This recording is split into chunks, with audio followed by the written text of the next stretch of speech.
এসময়ৰ কথা এখন হাবিত এটা বৰ বুদ্ধিয়ক শিয়ালে বাস কৰিছিল। একেখন হাবিতে এটা কাউৰীও বাস কৰিছিল।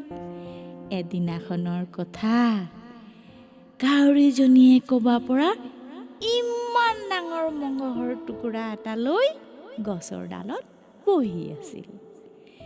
এনেতে শিয়ালে কাউৰীৰ মুখৰ মঙহ টুকুৰা দেখি ভাবিবলৈ ধৰিলে, ইমান ডাঙৰ মঙহৰ টুকুৰা মই যদি খাব পোৱা হ'লে কিমান সোৱাদ লাগিলেহেঁতেন।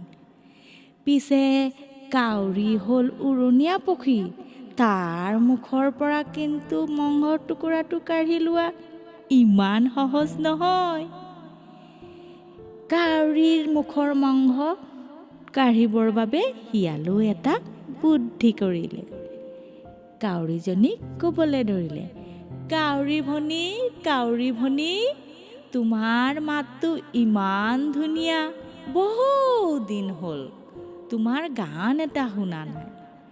কাউৰীৰ মুখত যে ইমান ডাঙৰ মঙহ টুকুৰা আছিলে, মুখখন কৰি আছিলে।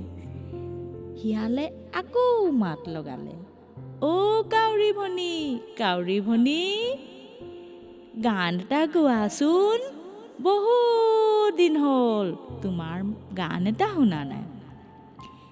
শিয়ালৰ চলাহী কথাত ভুল গৈ কাউৰীয়ে গান গাবলৈ মুখখন মেলোতে মঙহৰ টুকুৰা গছৰ তলত টুপককৈ পৰি গ'ল আৰু শিয়ালে থাপ মাৰি ধৰি তাৰ পৰা পলাই গৈ হেঁপাহ পলুৱাই মঙহৰ টুকুৰা খালে।